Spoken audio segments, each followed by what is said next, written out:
Welcome back. अब हमारी जो नेक्स्ट स्लाइड है इसमें हम प्रेशर की बात करेंगे। तो प्रेशर क्या होता है? Normal force exerted by a fluid पर यूनिट एरिया। नॉर्मल फोर्स मतलब परपेंडिकुलर। हमेशा जो प्रेशर होता है किसी भी सरफेस पर परपेंडिकुलर एक्ट करता हुआ हम मानते हैं। तब pressure that is denoted by small P, ये जो है स्मॉल पी बनाया है, इससे हम प्रेशर को डिनोट करते हैं, is equal to F upon A, force per unit area. Force is applied by a fluid. Fluid हम जानते हैं तरल होता है। तरल में क्या क्या आते हैं? एक द्रव आता है और गैस आते हैं, क्योंकि ये बहते हैं। Fluid is what that flows. Now force, अब हम फोर्स की बात करते हैं। फोर्स यानी क्या होता है? बल। तो force is equal to m a, F is equal to m a, आप जानते हैं। M for mass and A for acceleration due to gravity, small g. अब मास क्या होता है? मास को हम ऐसे लिख सकते हैं जैसा कि हमने पिछली स्लाइड में देखा था, डेंसिटी बराबर होता है मास अपॉन वॉल्यूम।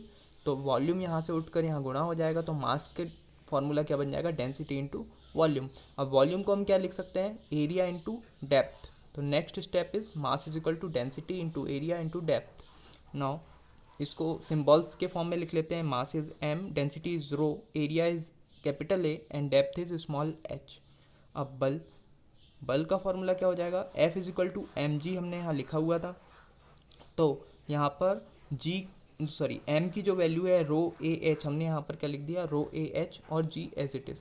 तो ये जो वैल्यू है ये हमने एम की यहाँ से रख दी है। अब यहाँ पर इसको हम थोड़ा सा रीअरेंज करें तो हमको याद रखने लायक चीज़ बन जाती है। जी एच ए, रो का आर, तो ये क्या बन गया? एक टाइप से घर, आपको याद रखने के लिए हो जाएगा घर।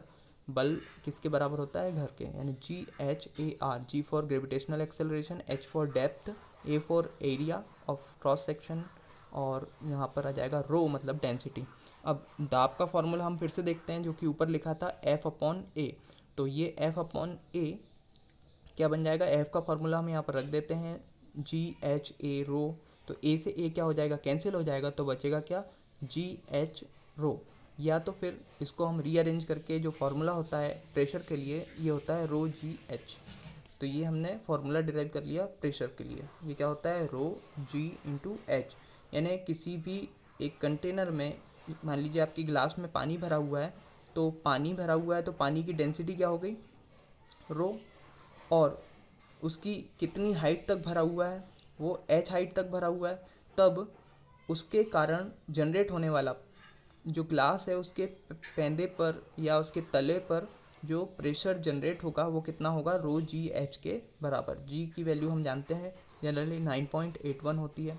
ठीक है, तो इस प्रकार से ये प्रेशर के फॉर्मूले का यूज़ करके हम प्रेशर कैलकुलेट कर सकते हैं। अब यूनिट्स ऑफ प्रेशर, तो जनरली जो प्रेशर की यूनिट होती है वो क्या होती है? 1 newton per metre square according to SI system. तो 1 न्यूटन पर मीटर स्क्वायर, इसको ही हम क्या कहते हैं? पास्कल बोलते हैं। अब किसी भी चीज़ के आगे के लगा दें, यानी किलो, किलो का मतलब होता है 1000, तो ये क्या हो जाएगा? Kilo pascal. यदि किसी के आगे एम लगा दें तो ये क्या हो जाएगा? मेगा।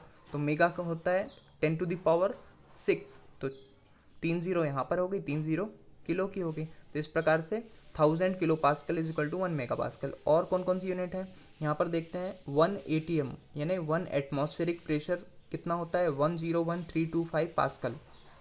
अब इसी को हम और क्या कह सकते हैं? किलो पास्कल की टर्म्स में यदि इसमें हम 1000 का भाग दे देंगे तो 1 ATM इज इक्वल टू 101.325। ठीक है, ये बीच में पॉइंट लग जाएगा क्योंकि इसमें हमने 1000 का भाग दे दिया, तो ये बन गया। इसके बाद होता है 1 बार।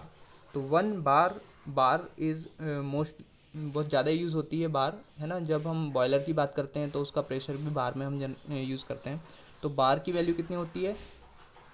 1 2 3 4 5, 10⁵ पास्कल। 10⁵ पास्कल को हम और क्या कह सकते हैं? 1 bar is equal to 100 kilo pascal, क्योंकि इसमें हमने 1000 से डिवाइड कर दिया। तो 1 बार को किलो पास्कल की टर्म में क्या कहते हैं? 100 किलो पास्कल।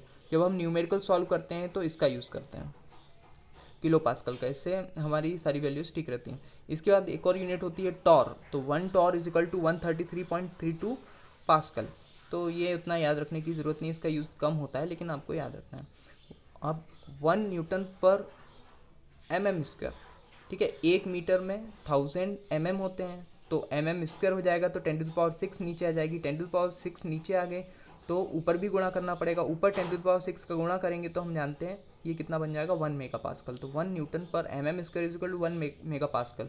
तो हम जब स्ट्रेंथ ऑफ मटेरियल सोम के क्वेश्चंस या मशीन डिज़ाइन के क्वेश्चंस में बात करते हैं स्ट्रेस की, तो जो अलाउेबल स्ट्रेस होती है, परमिसिबल स्ट्रेस होती है या शियर स्ट्रेस होती है, तो ये सभी मेगा पास्कल में हम कैलकुलेट करते हैं, तो इसका यूज़ वहाँ करते हैं। तो इस प्रकार से अलग अलग जगह पर प्रेशर की अलग अलग यूनिट्स का हम यूज़ करते हैं। ठीक है, तो ये हमारी 4th स्लाइड थी। इसके बाद हम न्यूमेरिकल्स पर आएंगे। Thank you.